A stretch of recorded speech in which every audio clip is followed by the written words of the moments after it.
Kami ingin agar kami senantiasa datang kepada Tuhan, karena lebih baik satu hari di pelataran rumah Tuhan daripada 1000 tahun di tempat. Lihat banyak sekali wajah-wajah baru, ya. Mungkin hampir seimbang yang baru dengan yang lama, ya. Di sini siapa yang sudah yang baru atau 2 kali datang ke persekutuan JSF? Silakan angkat tangan yang 1 atau 2 kali datang. Ya, Markus baru 1 kali. Belakang Markus dapat bocoran dari mana? Nah, belakangnya siapa lagi, sorry? Ronald, ya. Tanggal berapa CSF didirikan? Ya, tadi kasih tahu ya. Oh, tadi kasih tahu, lupa ya. Di mana Cecil tinggal?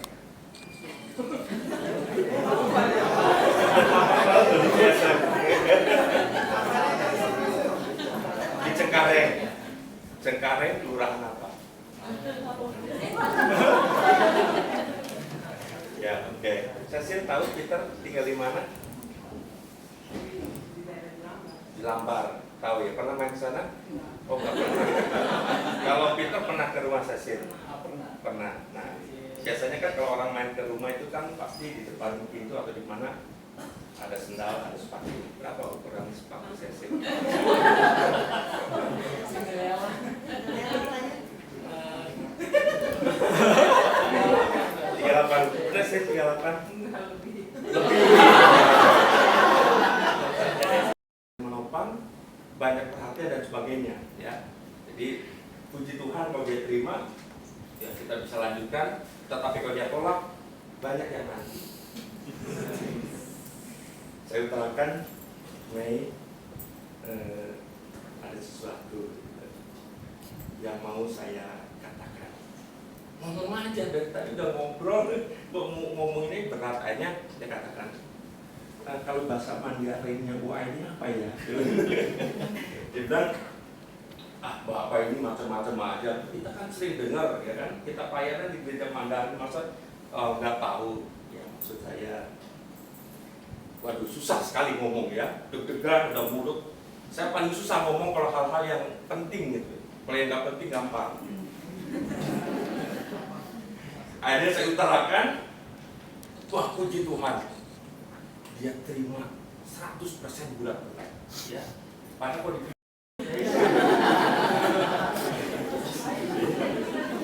Kenapa? Saking sayangnya saya. Ya, jadi selama masih hidup, engkau akan kujaga, engkau akan kupelihara. Nah, malam ini sebenarnya saya tidak bermaksud berbicara tentang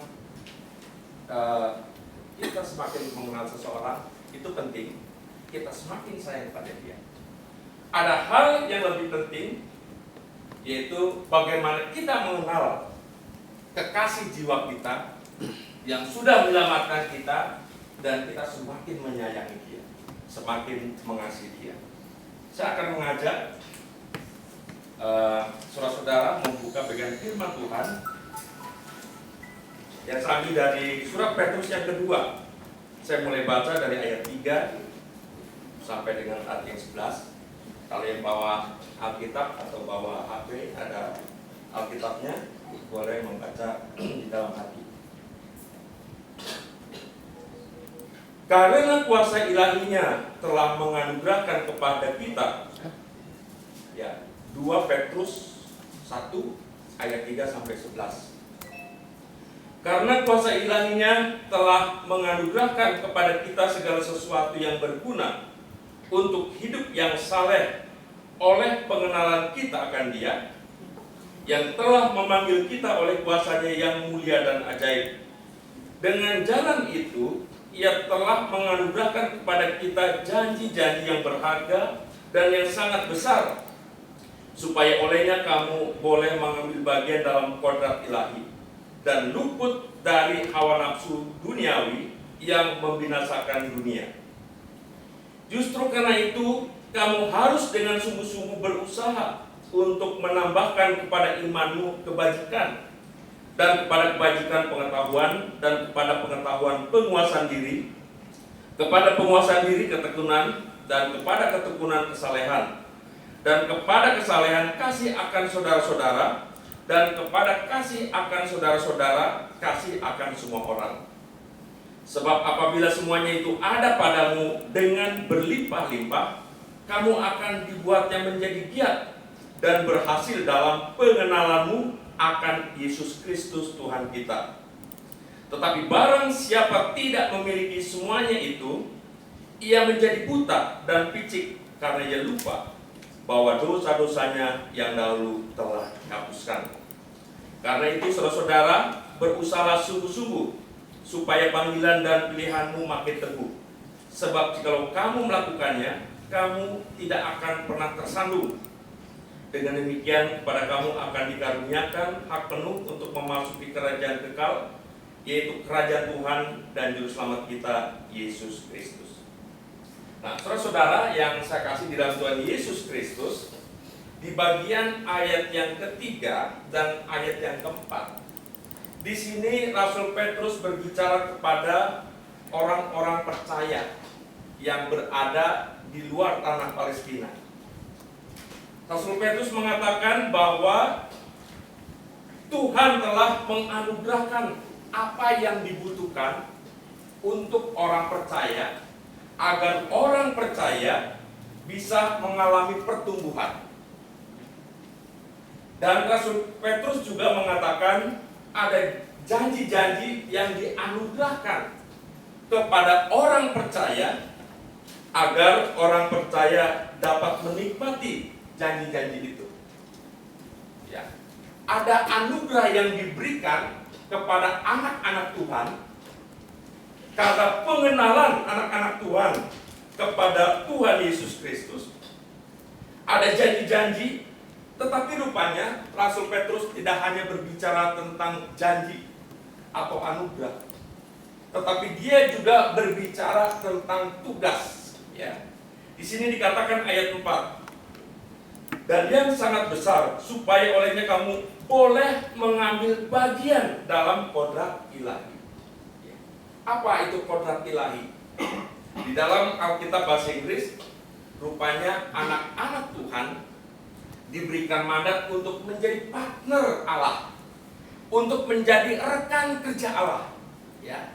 Setelah seseorang diselamatkan, setelah seseorang diberikan jaminan bahwa orang yang setia, percaya kepada Tuhan akan masuk surga, tetapi ada tugas dan tanggung jawab yang diberikan kepada orang percaya, yaitu menjadi partner Allah, menjadi rekan kerja Allah.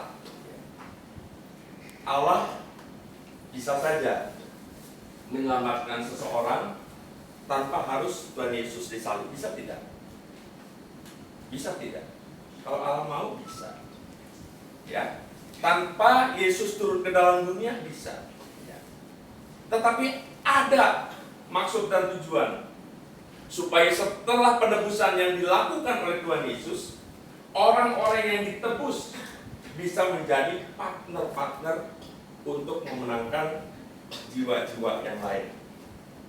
Nah, di dalam ayat yang kelima dan sampai ayat ketujuh, ya, rupanya saudara-saudara di sana dikatakan bahwa ada satu penekanan, ya, bagaimana supaya kita sebagai anak-anak Tuhan bisa menjadi partner Allah, yaitu kalau kita melakukan sesuatu dengan seperti ini.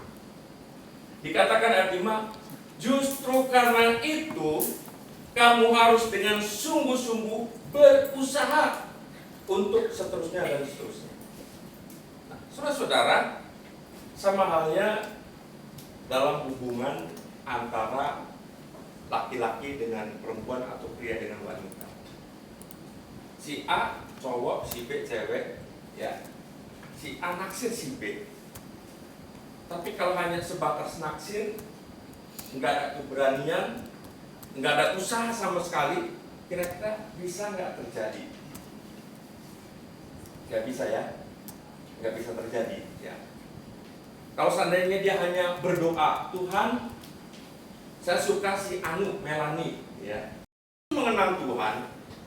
Kalau kita ingin semakin mengetahui apa yang Tuhan inginkan di dalam kehidupan kita, itu kita tidak bisa santai-santai, tidak bisa bersikap acuh tak acuh, kita tidak bisa bersikap masa bodoh, tetapi kita harus berusaha dengan sungguh-sungguh. Ya. Bagaimana kita bisa mengenal Tuhan? Ya. Sama seperti tadi saya katakan, kalau kita ingin mengenal seseorang, kita tidak cukup hanya berdiam diri, sudah selesai. Kita berusaha minta apa? Kalau datang, nomor PIN-nya berapa? Itu usaha. Kalau kita ingin menjalin relasi, kita harus berusaha. Nomor PIN-nya ada berapa? HP-nya merek apa? Kapan mau dijual second-nya? Ya. Kalau yang baru saya nggak sanggup, jadi beli second aja. Ya. Ada usaha. Ya. Demikian juga di dalam kehidupan kita. Kalau kita ingin sungguh-sungguh mengenal Tuhan, kita harus berusaha dengan sungguh-sungguh, ya, yaitu dengan cara menambahkan kepada iman percaya kita kebajikan dan seterusnya. Ya. Dengan demikian kita akan dibuatnya berhasil. Kita semakin berkobar-kobar di dalam melayani Tuhan. Saudara, saya sudah beberapa kali menggembalakan jemaat kita untuk tetap melayani Tuhan. Cinta kasih kita kepada Dia, apakah kita semakin mengasihi Dia, ataukah kita mau meninggalkan Dia? Ingatlah kebaikannya, ingatlah kemurahannya, Ingatlah pengorbanannya. Tuhan telah mati untuk kita supaya kita hidup. Terima kasih Melia. Nanti kita siapkan ini ya, bidang-bidang yang pas untuk Melia. Ada lagi mungkin teman-teman yang lainnya, sepertinya ada nih. Ayo jangan malu-malu mungkin teman-teman.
Bersyukur untuk setiap anggota-anggota yang lama, yang baru, yang selalu hadir, ataupun mereka yang sekian lama sudah berganti. Kami sungguh mengucap syukur untuk berkat dan anugerah Tuhan.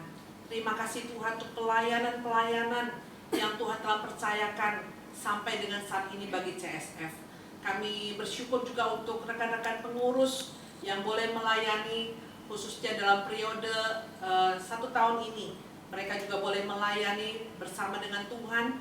Tuhan juga terus boleh menolong, memberkati akan setiap rekan-rekan, baik pengurus maupun mereka para aktivis non-pengurus. Kami rindu Tuhan, biarlah kami boleh bekerja sama satu dengan yang lain. Sebagai ketua umum, Tuhan boleh memberikan visi misi bagi hamba-Mu pada tanggal 26 April 2008 boleh mendirikan pelayanan ini. Tuhan memberkati ya Tuhan, biarlah dengan segala beban, dengan segala kerinduan untuk boleh melayani Tuhan, memuliakan Tuhan bersama dengan rekan-rekan yang lain. Kami rindu Tuhan melalui CSF, sungguh untuk segenap pengurus yang ada, mereka yang sudah menyelesaikan pelayanan, Tuhan memimpin akan kehidupan mereka secara pribadi, dalam kehidupan keluarga, dalam setiap masa depan mereka. Kami serahkan hati kami untuk memuliakan Tuhan melalui CSF ini. Terima kasih.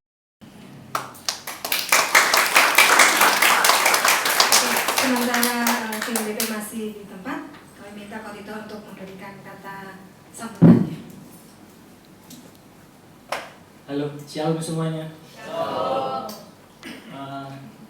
Salam kenal semua ya. Ini hari kelihatannya banyak sekali orang baru. Kami sangat menyambut teman-teman yang hadir malam ini. Kami harap teman-teman masih bisa ikut dengan kami di persoalan yang akan datang dan terus bisa gabung ya. Memang tujuan kita membuat hari ini untuk supaya kita tuh bisa sama-sama bersekutu ya, kita bisa kumpul-kumpul, kita bisa kenal teman baru. Tapi yang paling penting bagaimana kita bisa mengenal Tuhan. Di situ kita bisa sharing. Kadang-kadang dalam pergumulan kita, kalau kita nggak punya teman, kita bingung mau kemana. Tapi kalau di sini kita bisa ada teman gitu yang bisa saling mendoakan. Nah kebetulan di CSF juga kita punya 2 hamba Tuhan, ini Pak Daniel, nah yang satu Bu Nova. Jadi cara kita bagaimana cara mengembangkan CSF, salah satunya kita dengan metode counseling dan mentoring. Jadi kalau yang cowok ke Pak Daniel, kalau yang cewek ke Bu Nova gitu. Jadi buat teman-teman kalau punya pergumulan silakan, boleh kontak-kontak, minta nomor, dan semuanya secret, nggak ada yang boleh tahu gitu. Termasuk aku juga nggak tahu tuh apa yang mentoring kan kita nggak tahu gitu. Jadi itu memang sangat rahasia sekali. Oke, untuk kesempatan ini aku juga mau terima kasih nih buat teman-teman, khususnya BP yang selama 1 tahun sudah sangat-sangat berjerih payah, khususnya Sisil. berita. Wah, mereka sangat luar biasa nih semua. Dalam 1 tahun ini, kalau tanpa mereka, wah kita nggak tahu CSF jadinya apa ya. Bisa tidur jam 2 pagi loh. Luar biasa. Kita tepuk tangan dulu. Ya, dengan kehadiran mereka lah, makanya CSF bisa jalan terus ya. Kita harap mereka tahun ini udah selesai. Kita harap ada lagi mungkin teman-teman yang bersedia sama-sama kita untuk melayani. Sebagai ucapan terima kasih, saya mau kasih kenang-kenangan buat para DP.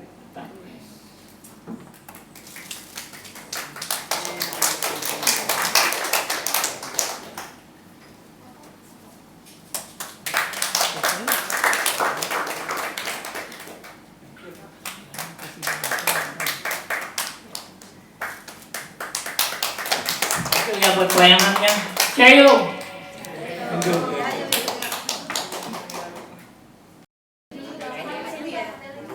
Ya, agak merapat. Ini kelompok 6 terakhir ada berapa, Say? Coba dihitung, Say.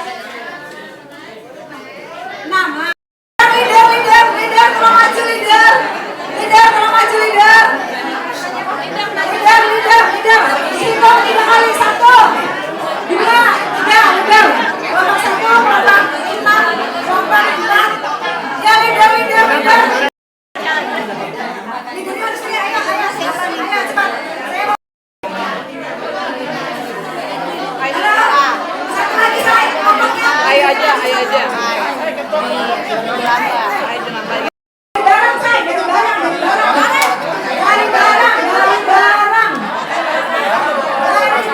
Apapun. Yang menarik, ya, yang besar, yang menarik, yang bagus, yang kreatif. 5 menit. Tim mana? Dong dapat hadiah 1, 2, 3.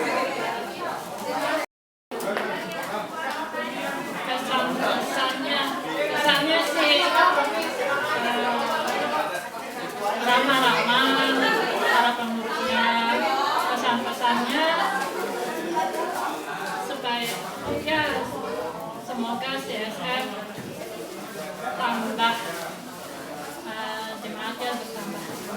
Ya sih, CSF cukup meriah dan semangat itu acara-acaranya. Cuman orang-orangnya juga cukup ramah. Setelah itu pesan-pesan saya untuk CSF adalah yang kedepannya bisa acaranya bisa lebih banyak variasi, lebih menarik juga, yang agar jemaat-jemaat yang datang juga bisa lebih banyak gitu.